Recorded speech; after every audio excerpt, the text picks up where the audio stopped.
The Punisher punished the baseball. Mike Minor is still a major problem, and he still has a major problem keeping the baseball out of the stands.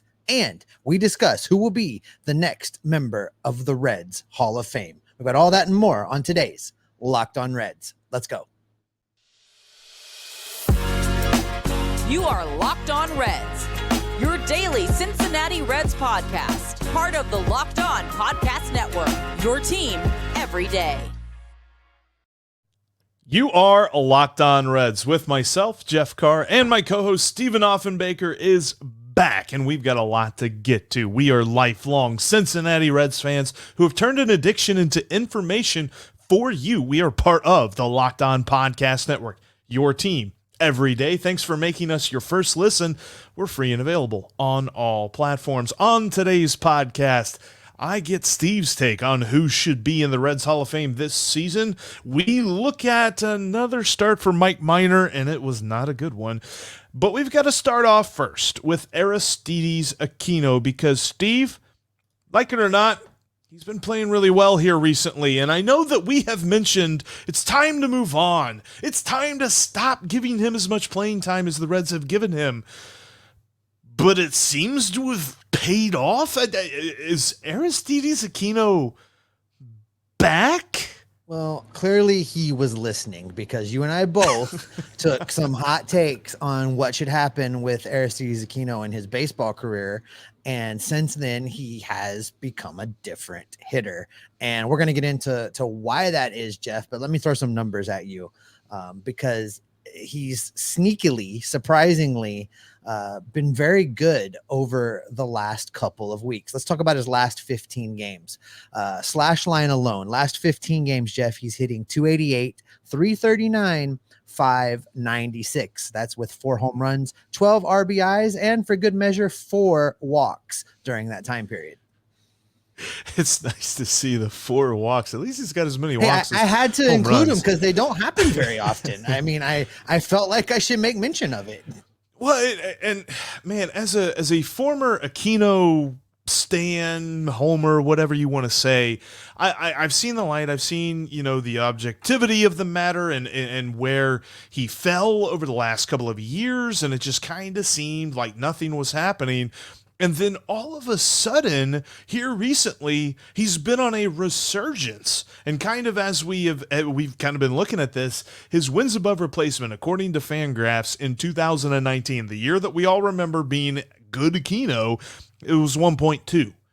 This year, 1.3. Now, he does have more games played, but still, I mean, that defense, like we've been saying, if you can find some sort of value at the plate, you get this guy in the outfield for the defensive value that he brings to this team. His defensive run saves, I was looking at this the other day, I think it's a 20. He is insane defensively.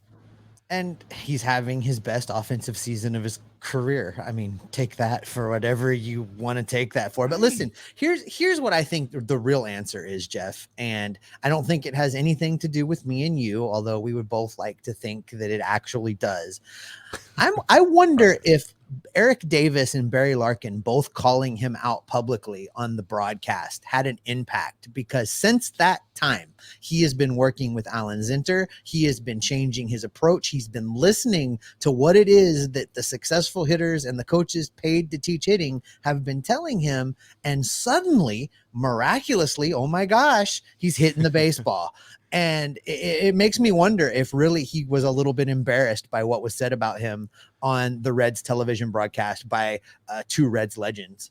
Well, I think that's where you and I jumped in on the take that, yes, it's time to move on, because if these guys are in his ear and he's still shaking his head like he knows what he's talking about and he's still hitting $150, then it's time to move on. But he has made changes. We've seen the numbers come up. Like you said, the last 15 games, absolutely phenomenal. He's had a bunch of multi-hit games in the last week, really. And a lot of it, I mean, you can kind of see if you look through different highlights from when he was first called up. Do you remember that batting stance whenever he first was called up? It was like just absolutely ridiculous, completely wide open in the right-handed box. It's completely different from where it is now. It's gone through a renaissance.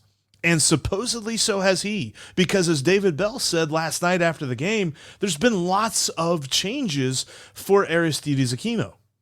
Yeah, there's a lot of, I even look back at all the different kind of steps along the way, and that's just the parts that I know. I mean, within his own approach and his head, there's so many things that go into it, and there's been some real keys along the way, but mainly he's just really in a good position to hit. His timing is caught up to the adjustments he's made, and he's very he's given himself a chance every single pitch, and when he does that with his ability, good things are going to happen. I'm struggling to be like, super objective and say, maybe we should wait. And obviously there's still many more hurdles he's got to jump through before we can confidently say, yes, he's back. Because you're talking about a dude that fell so far down the list of guys that he was off the list. There was no list anymore that he was on. And the fact that they kept giving him playing time is what was so confusing to us, because we knew he wasn't part of the future of this team. But Steve, is he a part of the future of this team? He might be. Listen, you heard David Bell there talk about some of the things that Aquino was doing to modify his timing. And Barry Larkin actually made mention of that on last night's broadcast, talking about how Aquino has added a toe tap to really slow down the start of his swing and keep himself back a little bit on the ball. And I think it's making a difference.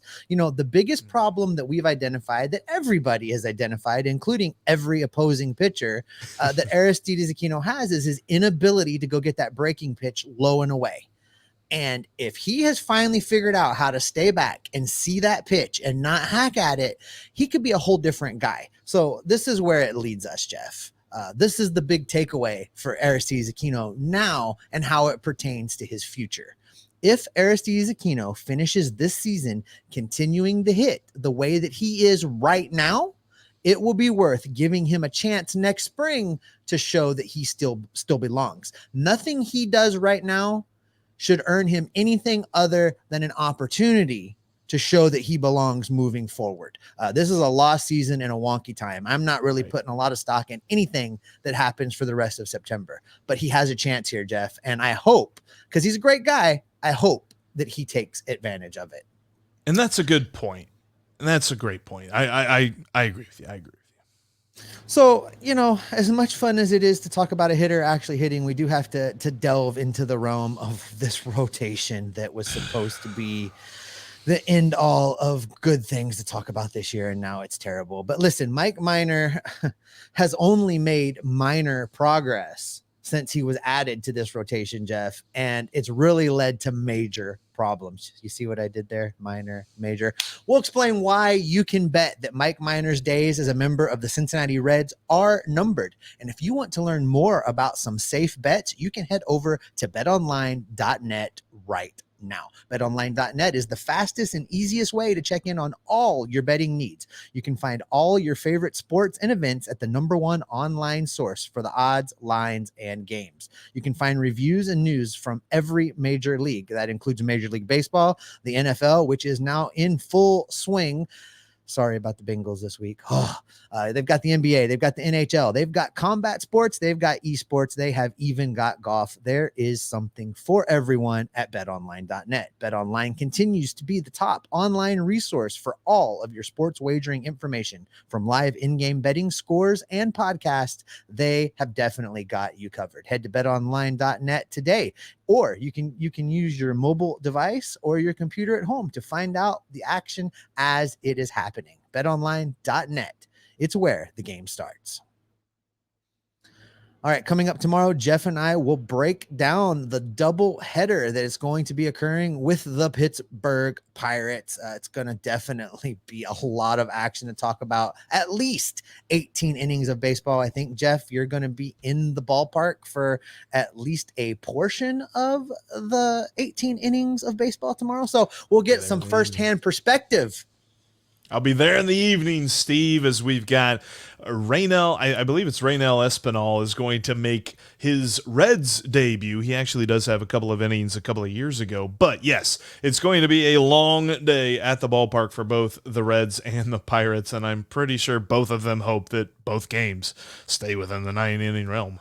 Well, I know you're very, very disappointed that you're not lining up to see a Mike Minor start. I know how much you enjoy being at the ballpark because there's always an increased chance that you can get a ball if you're in the stands when Mike Minor is pitching, because they fly right out of the ballpark. You know, Mike Minor has not figured it out, Jeff, and I was hopeful that he would find a way to get the ball down on the ground. I was hopeful that the early starts we saw from him were just going to be a period of adjustment, but he really just has not been able to put it together to a point where he's not the victim of fly balls at Great American Ballpark. And really, I mean, he's been giving up fly balls in every ballpark, so I don't know if we can even blame the stadium at this point.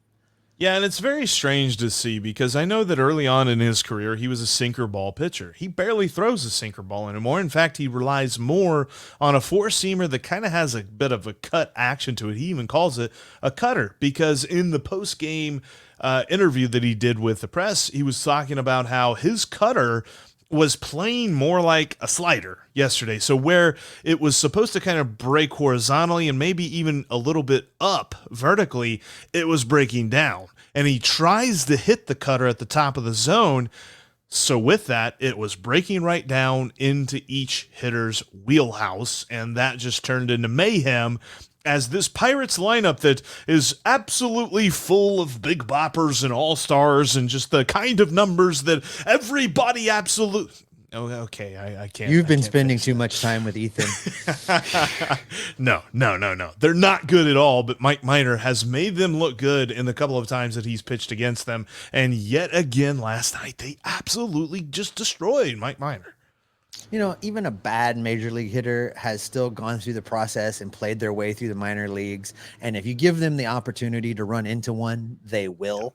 And, you know, as you mentioned, you know, his pitches were starting out at the top of the zone and then diving back into it. And you've got major league hitters these days that are trained to have loop in their swing. And those two things lead to a lot of elevation. And when you make solid barreling contact, you can drive the ball out of the ballpark, especially in Cincinnati. And we saw that last night with 3 home runs allowed by Mike Minor. And I hate to, I mean, I don't want to be like a, you know, negative Nelly here when I'm talking about Mike Minor, but the last couple of starts, and, you know, it was played up very much on both broadcasts, whether you're talking about television or radio, as I listened to a little bit of both. And they were talking about, oh man, you know, he's been so good over these last 3 starts. 3 starts out of the course of a season is an aberration. And what we know about Mike Minor is this: he's going to give up the long ball. So how does the lineup support that? The lineup had chances. They had shots. They just couldn't bring guys in. However, you can't win when you give up 6 runs. Like, I mean, unless you've got the Yankees lineup or you've got the Astros lineup or something like that, you don't have the kind of guys that can go out there and just make that comeback work, because usually your best guys are the guys on base, and you're asking some dudes who have had to step up in whatever scenario, in whatever case, to go get an RBI, and they're just not the guys that are going to go do that. So that's where we ran into problems with last night. Mike Minor had to keep them in the ballgame, and he just didn't. And you know, we're talking about, I mean, let's be honest about what we're talking about here. We're talking about a lineup that's full of players that some of them have no business being at the major league level. Some of them are trying to figure out the major league level on the fly. You know, you've got a guy that's getting a lot of innings behind the plate at catcher that's trying to figure it out on the fly. Got a bunch of youngsters that have made their major league debut or are getting their first real exposure to significant playing time. And you've got a third of the lineup in Aquino, Senzel, and Barrero who are making constant adjustments to their game. Correct. And, you know, some of the guys, I think we're starting to see some signs. I like what I'm seeing from Alejo Lopez right now. You and I have talked about a lot that we wanted him to get some consistent time to see what might happen. And he's getting some consistent time right now. And I think he's starting to figure it out a little bit. Now, I'm not saying he's going to go and take someone's starting job next year, but I think he's demonstrating that with given enough opportunity, he could be a very useful super utility type player on this team. You know, Kyle Farmer against left-handed pitching continues to be great in this lineup. Aquino's starting to figure it out, maybe listening to the instruction that he's been getting. There's some hope. There's still, we've talked about, Jeff, as much as it would be easy to just be a doomsday guy since, I don't know, opening day with the where you're going to go stuff. There has been at least one or two players all through the course of this cursed season with injury. Yeah. Right. So there have been players all along the way that have been fun and exciting to watch. Mike Minor, not one of them, but these other youngsters, some of them are. Now, I'm not saying that these pitchers that are coming and making spot starts, I can't even tell you right now who all's in the rotation. I did see that Hunter Green, his next start is supposed to be in the major leagues whenever they decide to activate him, that he's not going to pitch another game in Louisville. That's helpful. That's good. That's something to look forward to as we wrap up this 2022 baseball season. Yes, and speaking of Hunter Green and speaking of this starting staff, that's something that I talked about yesterday on the podcast is how are the Reds going to fill out this week? And honestly, they needed a good start, and not even a good start, but they needed a long start from Mike Minor last night, and they couldn't get it because of just that awful, awful inning where the Pirates got all the runs that they needed for the game. And then you had to get into the bullpen and things like that because on top of who's pitching out of the rotation, who's pitching out of the bullpen for the next 5 days, they have 7 games. That is so many innings, so many outs that the Reds are going to have to cover. David Bell's going to have to manage this a little bit differently. He's not going to be able to manage to the point where it's just like, okay, we need to get 3 outs at all costs. If we have to shuffle a couple of pitchers through this inning and get a couple of guys, just 3 batters and get them out of there, that's fine. He can't do that because if he does that, he's going to tax his bullpen for the next game or 2.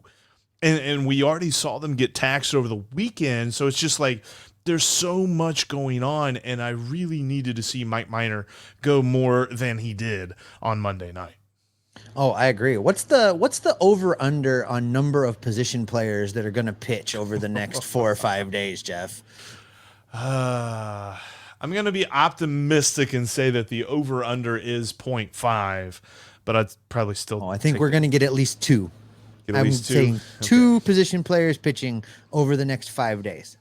2 position, and they are going to St. Louis, which that could be a bloodbath, and not in a good way, unfortunately. But maybe Pujols will get number 700 while we're there, right? Yeah, let's make it interesting, right? Let's at least see history. But one thing is for certain: when you're talking about Mike Minor, as rough as it's been at the state of this rotation that it's currently in, where else are you gonna go? He's here to stay. Because, even though his year's been less than stellar, the Reds need him. They just need him. I got a question to you, Steve, and you're going to give me an answer here in a moment. And that is, who should make it into the Reds Hall of Fame this year? Steve's going to give me his answer coming up next. Before we get into that question, though, I wanted to let you know that you can follow us on YouTube right here. If this is your first time, make sure you hit subscribe. Also, click that bell to get notified. You'll see when we go live. You'll see when we have a new premiere, and you'll be able to be one of the first ones to check it out. We've been doing a lot more listener interaction and things like that, which, by the way, I've seen some picks and all that stuff. Some folks disagreeing with me about who I believe should be in the Reds Hall of Fame, which I've already voted for Bronson Arroyo. I can't change that vote. It's already been cast. But I believe Bronson Arroyo should be elected into the Reds Hall of Fame this year. And in fact, I've got another question for you on tomorrow's episode, Steve, that involves the Reds Hall of Fame, but it's not who you're going to pick. It's something else. So, question to you, Steve. Who are you picking for the Reds Hall of Fame this year? I think you did an excellent job yesterday, Jeff, of breaking down who's eligible to pick from. And I'm just going to pick through them, and then I'll tell you my pick. For me, this is the Reds Hall of Fame. It is not the Reds Hall of guys that played here. It's not the hall of folks that passed through town for a couple seasons. It's not even the hall of players that had a couple above average years. This is a Hall of Fame. It should be selective. You should whittle it down. So for that reason alone, number 1, I'm throwing Scott Rowland out. Scott Rowland is a Cardinal. Scott Rowland is not a Red. He's not a member of the Reds Hall of Fame. He was here for a short period of time. And yes, he did some things. He won a Gold Glove at third base. Cool. Doesn't make him a Reds Hall of Famer. He's out the door. Next, let me ask you something real quick, too. Let me throw a wrench in your plans. If he hits that home run, if it doesn't go foul in the playoff game, is he in the Hall of Fame? Nope. Okay. Nope. Okay. Just curious. Nope, not Hall of Awesome Moments. It's a Hall of Fame for your time as a Red. And you need to have a significant body of work for that to count. That's also the reason why I'm going to say that Aaron Boone is not really a Hall of Famer. I mean, he had some good years. When he was here, he did some good things. And I know that there's, a couple categories where he's in the top 50 in franchise history. You mentioned slugging percentage, home runs, extra base hits. Maybe he's a borderline candidate. And I'll get to why, though, I would not select him this year. Francisco Cordero. Let's talk about him for a minute. He doesn't get my nod simply because, as I continue to preach, saves are overrated, closers are overrated, relief pitchers are a dime a dozen, and no, he doesn't get to be a Reds Hall of Famer. Maybe if we had, Aroldis Chapman here for his entire career, I would entertain the idea of a relief pitcher making it just on saves. But no, I just don't think that that's a qualifier. I don't think that should be what gets you over the hump and into consideration. So, running through the rest of this list, it come down to two guys. We come down to Aaron Harang and we come down to your guy, Bronson Arroyo. And when you look at some of these numbers, I think that both of these guys are warranting being considered for the Reds Hall of Fame. As a matter of fact, I think both of them should be in the Reds Hall of Fame. So for my answer, Jeff, I would join you in selecting Bronson Arroyo as this year's inductee into the Reds Hall of Fame. And I would tell Aaron Harang to keep his bags packed because he's going to need to be in Cincinnati the next time. He would be the next guy, 1A, 1B of the guys that I'm inducting into the Hall of Fame. And I just want to make mention of this. Those are both pitchers. I think they both have a body of work as a member of the Cincinnati Reds that warrants and qualifies them for inclusion in the Reds Hall of Fame. One of the reasons why I say none of these hitters really jump out at me and why Aaron Boone doesn't quite get my nod is this. Another hitter should not be inducted into the Reds Hall of Fame until his name is Reggie Sanders. And after the Reds right that wrong, then we can look at these other guys. We can talk about Aaron Boone. We can talk about guys that came next. Reggie Sanders has a tremendous body of work with this franchise and happened to have a very poor postseason performance once upon a time that has allowed people to skew their whole thought process when they talk about Reggie Sanders. And the fact that he's not even under consideration is just a tragedy. It almost rubs me the wrong way as much as the Pro Football Hall of Fame ignoring the Cincinnati Bengals does. It doesn't quite rise to that level, but this is a very close second, Jeff. So for me, the next hitter in the Reds Hall of Fame should be Reggie Sanders, and until it's him, I don't vote for another hitter. And I think you're right there. It follows along with your point. Like, it's not the Hall of very good moments, so ergo, a couple of bad moments should not, should not. I can't think. It shouldn't preclude you from inclusion in the Hall of Fame. That's the word. Yes. It should not. I saved you. I went to college too, Jeff. Should not preclude you from the Hall of Fame. So yes, if Reggie Sanders is not in the Hall of Fame, but Aaron Boone makes the Reds Hall of Fame, doesn't make it for you. That doesn't make any sense to me. In fact, you can even take it a step further, and you can go to guys like, whenever we see some different names up there of, more recent guys that we have seen. If Reggie Sanders is not in before them, they got to wait because he was awesome. You look at those numbers. He was a Reds Hall of Fame worthy player. Absolutely. There really is no, and I appreciate you bringing that up because I kind of forgot about him last night. And I think that's the point. The Reds need to stop forgetting about this dude and put him in the Hall of Fame right now. I agree. And I think, Jeff, that's probably a great spot for us to go ahead and wrap up this edition of the Locked On Reds podcast. Don't forget to drop in tomorrow. Thanks so much for making us your first listen today. Don't forget to tune in tomorrow because we will have you covered for 18 innings of marathon baseball from Great American Ballpark as the Reds continue to take on the Pittsburgh Pirates. And please beat them down the rest of the way. I can't handle Ethan if we get swept. All right, now that you've made us your first listen, we ask you to go make your second listen the Locked On MLB podcast. MLB expert Paul Francis Sullivan brings humor, passion, and his unique perspective on every team and the biggest stories from around the league on the #1 daily league-wide podcast. That's the Locked On MLB podcast. You can find that on the Odyssey app, YouTube, and wherever you get your podcasts. All right, Jeff, you're going to have a fun day of baseball down at the ballpark. We are going to be right back in the podcasting feeds talking about the Reds and the Pirates. What can people expect from us the rest of the way as September brings us to the end of the 2022 baseball season? You can count on us being confused, in a good way, about Aristides Aquino. You can count on Bronson Arroyo, and if I hold up the right side of my shirt, making the Reds Hall of Fame. And you can count on us to be Locked On Reds every single day.